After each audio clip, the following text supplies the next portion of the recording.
Zipo siku zitakazosalia kwenye kumbukumbu ya Young Africans, siku ambazo majibu yalipatikana mara baada ya maumivu makubwa, mara baada ya kufanya makosa ya usajili na kuleta wachezaji walioshindwa kuipa Young Africans kile kinachohitajika.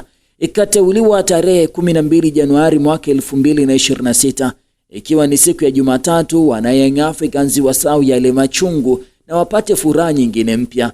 Yule kijana kutokea Uganda aliyekuwa tishio, aliyekuwa anaimbwa sana, Allan Okello alitambulishwa rasmi ndani ya kikosi cha Young Africans. Mara baada ya utambulisho, vingi vilionekana. Safari ya engineer kutoka Dar es Salaam kuelekea pale Kampala kwa ajili ya kumaliza hilo deal.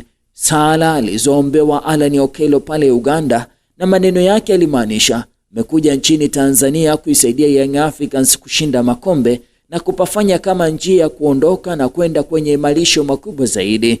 Msimu wake wa kwanza akicheza nusu msimu tu, Allan Okello aliweka utofauti wa yeye pamoja na wachezaji wengine. Akihusika kwenye mabao 25, Allan Okello alifanikiwa kufunga magoli 14 na kutoa asisti 11 katika mashindano yote akiwa na kikosi cha Young Africans. Takwimu hizi ni za kuvutia sana, kwani nyota huyo raia wa Uganda alijiunga na Young Africans katikati ya msimu akitokea Vipers ya Uganda.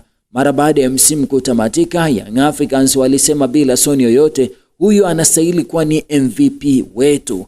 Pema pajapo pema si pema tena. Waweza kuwa mwema hivi sasa, akija mwema zaidi unakuwa wa kawaida. Wimbo umebadilika. Jina la Allan Okello alisikiki kwenye zile nyimbo zinazotrend kwenye top 20 ya Young Africans, bali yako majina mengine: Albert Kangwanda, Peter Shalulile, Hussein Zokwani pamoja na wachezaji wengine. Yeye akisalia kuwa ni mchezaji wa benchi, hususan katika mchezo wa Young Africans dhidi ya Simba aliingia dakika za mwisho.